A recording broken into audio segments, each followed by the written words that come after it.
오빠가 왜 자살을 해요? 타살의 정황이나 증거가 없어요. 범인 잡으란 말이에요! 내가 서울로 전학을 가는 이유는 오빠의 살인범을 찾기 위해서다. 잘 들어, 이 살인범 새끼야! 너는 내가 반드시 잡아. 내가 걔 떨어진 거 보고 경찰에 신고했었거든. 누가 그랬다고 생각해? 번지수가 틀렸어요. 이게 진짜 내가 경고했잖아. 앞으로 지금 이것보다 더 억울하고 심한 일이 너한테 닥칠 거야.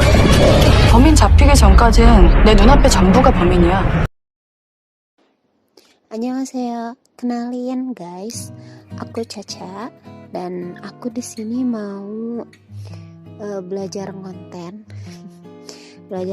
tentang drama Korea, lebih tepatnya ke sinopsis kali ya, menceritakan ulang kembali drama-drama yang lagi tayang di Korea saat ini. Dan untuk konten pertama aku mau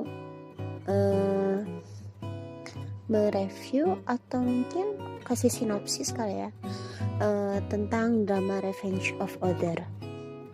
Untuk sinopsis Revenge of Other keseluruhan ini, kalau dari blog ya, setelah kematian misterius saudara kembarnya Ok Chan-mi, yaitu yang diperanin sama Shin Ye-eun, seorang atlet menembak mengambil keputusan luar biasa untuk pindah ke sekolah saudaranya dengan tujuan mengungkap kebenaran dan mencari tahu alasan mengapa polisi dan pihak sekolah seakan menutupi kematian saudara kembarnya, yaitu Ok Chan-kyu ya, atau Park Won-sok. Didorong oleh rasa sayang terhadap saudaranya dan keinginan untuk mencari kebenaran, Chan-mi bekerja sama dengan seorang murid lainnya, Ji Soo-hon, atau diperanin sama Park Solomon, untuk membalas dendam terhadap murid-murid yang suka melakukan pembulian. Dibalut dengan misteri, tipu daya, dan serangkaian kejadian janggal, Revenge of Other membuat para penonton semakin penasaran terhadap setiap episodenya.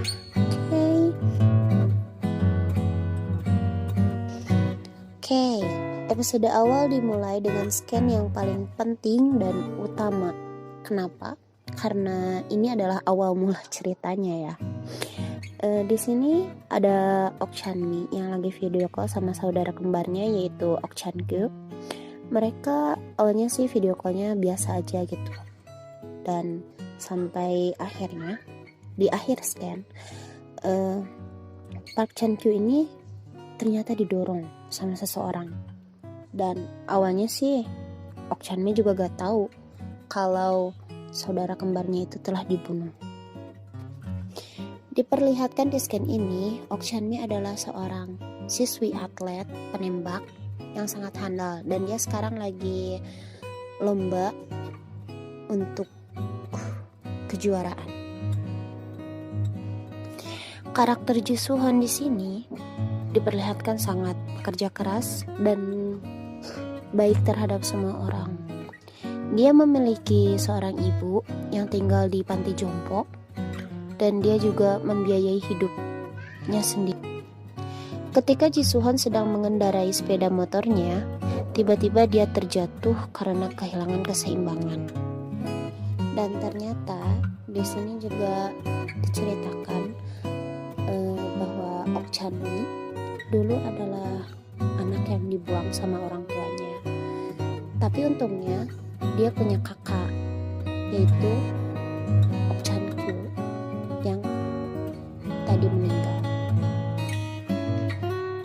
Karena Chan-mi masih sangat terganggu waktu video call sama opanya, jadi dia memutuskan untuk mendatangi Chan-kyu di Seoul. Terus dia nyadar kalau ternyata Ok Chan-kyu atau Park Won-sok sudah meninggal. Akhirnya dia datang ke pemakaman Ok Chan-kyu dan dia sangat menangis terseduh-seduh di situ. Kasihan banget ya. Waktu Chan-mi datang ke makamnya Won-sok, Chanmi ketemu sama orang tua angkat kakak kandungnya. Dan Chanmi nanya, kenapa mereka gak ngasih tahu Chanmi kalau kakaknya udah meninggal. Kata mereka sih, mereka nggak tahu kalau si Won-sok ini masih menghubungi Chanmi. Dan mereka juga bilang kalau Won-sok ini ternyata bunuh diri. Chanmi nggak terima kalau opanya dituduh bunuh diri. Dia datang ke kantor polisi dan bilang kalau opanya itu gak mungkin bunuh diri. Tapi kepolisian udah menginvestigasi kasus ini dan mereka bilang kalau kasus ini udah pasti bunuh diri.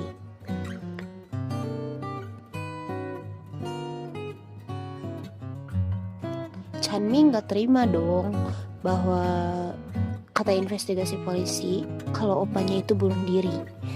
Dia memutuskan buat pindah sekolah ke Seoul, padahal dia itu udah kelas 3 loh, 3 SMA. Tapi wah, demi mencari siapa sih pembunuh opanya itu, dia sampai rela buat pindah ke sekolah lamanya Park Won-sok. Selain pekerja keras juga berbakti sama orang tuanya, Ji Soo-han juga sangat atletis. Dia juga petinju yang handal loh. Tapi lucunya di scan ini ternyata skuter Ji Soo-han itu dicuri. Terus dia cari di lapak jual online bekas gitu kali ya. Dan ternyata ada yang ngejual skuternya dia. Dan disinilah pertemuan antara Ok Chanmi sama Ji Soo-han. Ternyata si Chanmi ini beli skuternya Soo-han yang dicuri. Pertemuannya ini cukup lucu banget ya. Si Soo-han itu kan ngira kalau si Chanmi itu pencuri skuternya gitu.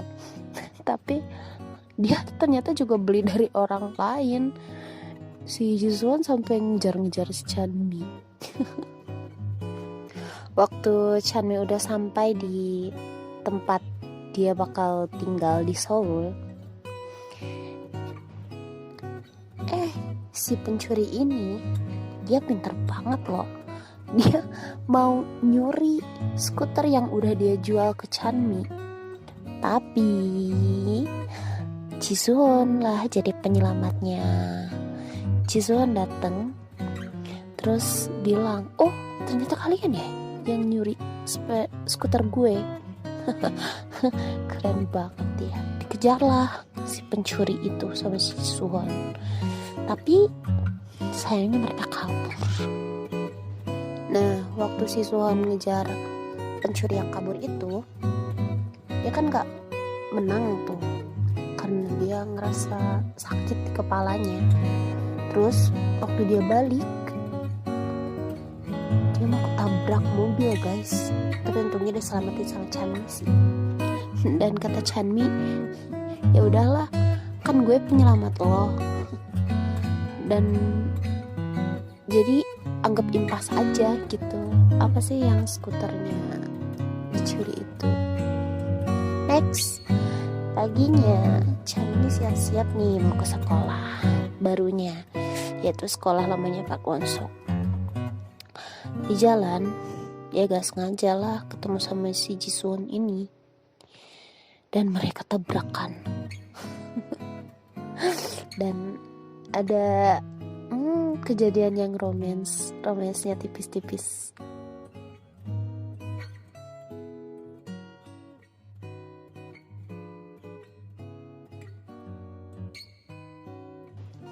Si Chanmi kan nyungsruk ya ke tempat sampah, dan baju dia itu kotor.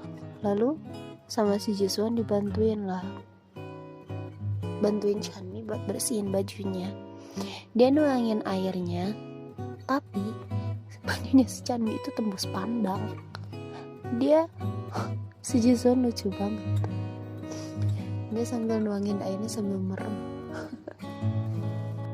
Karena gak tega lihat Chanmi yang basah kuyup gitu. Jadi dia minjemin bajunya ke Chanmi, dan karena baju itu membuat satu sekolah nyatanya kalau si Chanmi itu pacarnya Suhon. Lucu banget mereka.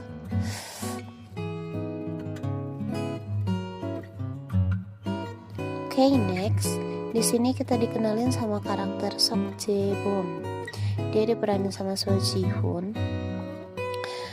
Karakternya di sini itu dia hilang ingatan, anak tunggal kaya raya, dan dia itu setahun lebih tua dari Chanmi, berarti kakak kelas.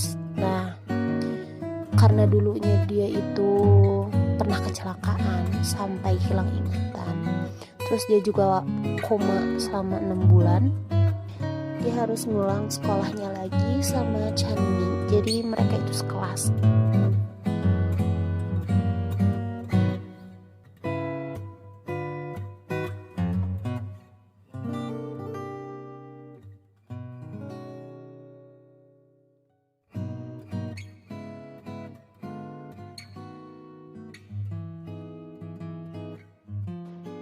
Informasi yang Chanmi dapat dari temannya ini bahwa kalau si Park Won Suk ini punya pacar, dan pacarnya bernama Hong A Jong.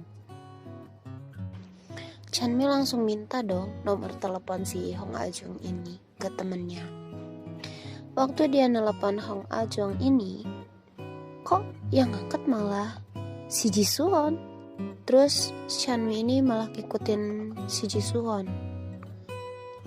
sampai ke rumah sakit. Kenapa si Ji Suhon sampai ke rumah sakit? Karena dia ada janji temu sama dokternya, dan ternyata dokternya bilang kalau si Ji Suhon ini punya penyakit tumor otak, dan dia cuman bisa hidup sampai 6 bulan atau paling lama 1 tahun, atau dia juga bisa hidup seterusnya kayak gini. Keesokan harinya, Chanmi masih mencari informasi tentang pembunuhan kakaknya. Terus dia datang ke TKP. Dia juga ngebayangin waktu kakaknya sama dia video call di situ. Ternyata di ruangan itu bukan hanya ada Chanmi loh.